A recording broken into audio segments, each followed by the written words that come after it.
साथ संगत जी, प्यार से कहना। धन निरंकार जी, आशा करती हूँ आप सभी बहुत अच्छे होंगे। आप सभी का बहुत बहुत स्वागत है आपके ही अपने चैनल पर। एक नई साखी के साथ फिर से हाजिर हूँ मैं। साथ संगत जी, ईश्वर को पाने का सबसे सरल तरीका है कि भगवान से प्रेम करो और निष्काम प्रेम करो। आज की साखी इसी विषय पर आधारित है। चलिए आज की साखी सुनते हैं। साथ संगत जी, एक गांव में एक बुजुर्ग माई रहती थी। उस माई का आगे पीछे कोई नहीं था, इसीलिए वो बेचारी बुजुर्ग माई अकेली रहती थी। एक दिन की बात है कि उस गांव में एक साधु आया। बूढ़ी माई ने साधु का बहुत ही प्रेम पूर्वक आदर सत्कार किया। जब वो साधु जाने लगा तो बुजुर्ग माई ने साधु से कहा कि महात्मा जी, आप तो ईश्वर के परम भक्त हैं, कृपा करके मुझे कोई ऐसा आशीर्वाद दीजिए जिससे मेरा अकेलापन दूर हो जाए, क्योंकि मैं अकेले रह रह कर ऊब चुकी हूँ। अब साधु ने मुस्कुराते हुए अपनी झोली में से बाल गोपाल की एक मूर्ति निकाली और बुजुर्ग महिला को देते हुए कहा कि माई, ये लो, ये आपका बालक है। इसका अपने बच्चे की तरह प्रेम पूर्वक लालन पालन करती रहना। अब बुजुर्ग माई बड़े लाड़ प्यार से ठाकुर जी का लालन पालन करने लगी। साथ संगत जी, एक दिन गांव के कुछ शरारती बच्चों ने देखा कि बुजुर्ग माई एक मूर्ति को अपने बच्चे की तरह लाड़ प्यार कर रही है। अब नटखट बच्चों को माई से हंसी मजाक करने की सूझी। शरारती बच्चों ने माई से कहा कि अरे मैया सुन, आज गांव में जंगल से एक भेड़िया घुस आया है जो छोटे बच्चों को उठाकर ले जाता है और मार कर खा जाता है। तू अपने लाल का ख्याल रखना, कहीं भेड़िया इसे उठाकर ना ले जाए। साथ संगत जी, अब बुजुर्ग माई ने अपने बाल गोपाल को उसी समय कुटिया में विराजमान किया और खुद लाठी लेकर दरवाजे पर पहरा लगाने के लिए बैठ गई।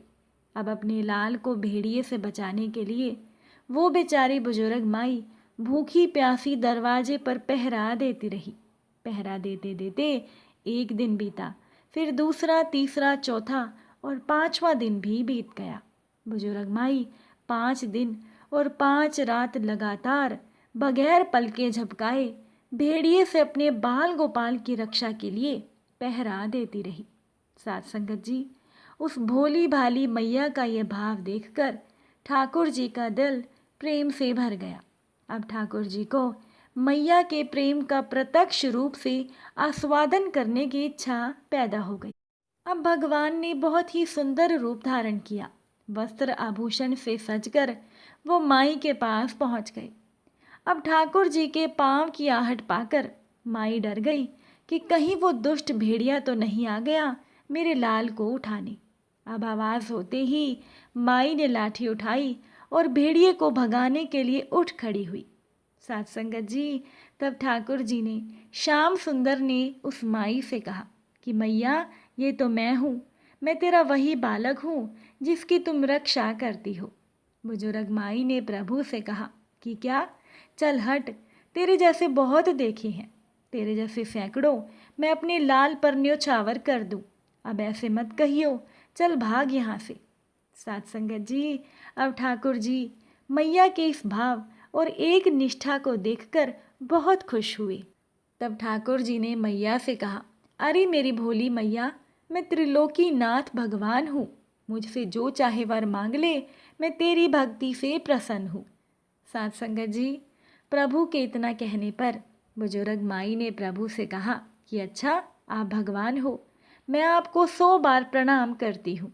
कृपा करके मुझे ये वरदान दीजिए कि मेरे प्राण प्यारे लाल को भेड़िया उठा कर ना ले जाए।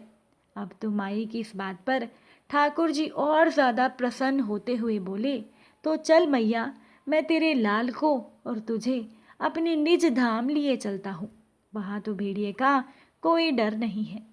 इस तरह से प्रभु बुजुर्ग माई को अपने निज धाम ले गए। साथ संगत जी, भगवान को पाने का सबसे सरल मार्ग यही है कि भगवान से प्रेम कीजिए, निष्काम प्रेम कीजिए, जैसा कि बुजुर्ग माई ने किया। इस साखी से हमें यही सीख मिलती है कि हमें अपने अंदर बैठे हुए ईश्वरीय अंश की काम, क्रोध, लोभ, मोह और अहंकार रूपी भेड़ियों से रक्षा करनी चाहिए। जब हम पूरी तरह से तन्मय होकर अपनी पवित्रता और शांति की रक्षा करते हैं तो एक न एक दिन ईश्वर हमें ज़रूर दर्शन देते हैं। साथ संगत जी, जब ऐसा निष्काम प्रेम ईश्वर से हो जाता है तब ईश्वर हमें खुद ही अपना लेते हैं। एक बार की बात है कि बहुत थोड़ा सा पानी एक पोखर में भरा हुआ था और उसके किनारे ही मृग का एक जोड़ा मृत पड़ा था। तब दो महात्मा वहाँ से गुजरे और उस मृग के मृत जोड़े को देखकर दोनों महात्मा हैरान हुए। एक महात्मा ने दूसरे से पूछा कि पानी है प्यासे नहीं, ना कोई मारा तीर, जख्म नहीं दिखे कहीं, कैसे तजे शरीर। कि यहाँ तो पानी भी है, ऐसा नहीं लगता कि ये प्यास से मरे हैं और इनके शरीर पर जख्म का कोई निशान भी नहीं है, तो ये मृग का जोड़ा कैसे मर गया। तब दूसरे महात्मा ने समझाया कि पानी थोड़ा, नेह घना, लगा प्रेम का बाण, तू पी कहत ही दोनों तज दिए प्राण। साथ संगत जी, वास्तविक प्रेम वही है जिसमें लेने की कामना नहीं, देने का उत्साह है, जिसमें मोह नहीं, त्याग है, स्वार्थ नहीं है, समर्पण है। और ऐसा ही निष्काम प्रेम जब भगवान के लिए होता है तो भगवान हमें खुद ही अपना लेते हैं। और अगर ईश्वर से निष्काम प्रेम हो तब ईश्वर से की गई भक्ति भी निष्काम भक्ति कहलाती है। वृंदावन के एक मंदिर में मीराबाई ईश्वर को भोग लगाने के लिए रसोई पकाती थी। वो रसोई बनाते बनाते मधुर स्वर में भजन भी गाती थी। एक दिन मंदिर के प्रधान पुरोहित ने देखा कि मीराबाई बिना स्नान किए ही रसोई बना रही हैं। उन्होंने बिना नहाए धोए भोग की रसोई बनाने के लिए मीराबाई को डांट लगा दी।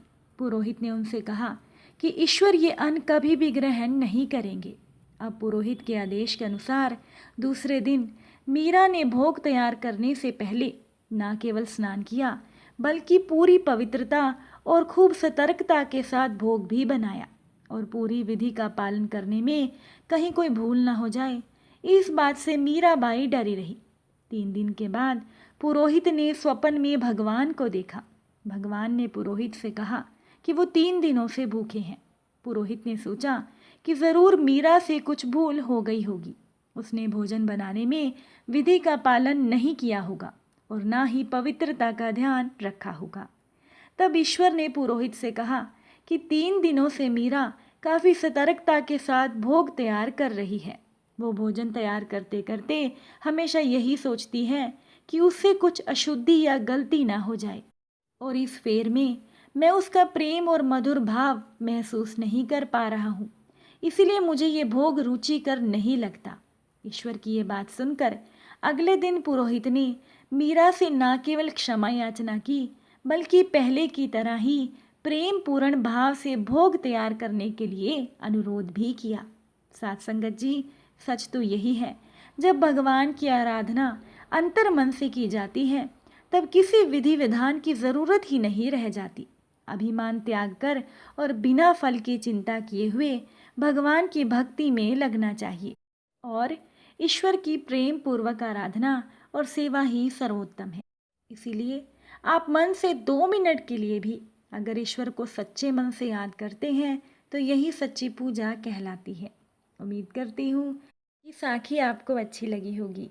अगर अच्छी लगी हो तो अपने विचार कमेंट द्वारा ज़रूर बताइएगा। फिर मुलाकात होगी आपसे नई साखी और नए विचारों के साथ। साथ संगत जी, प्यार से कहना, धन निरंकार जी।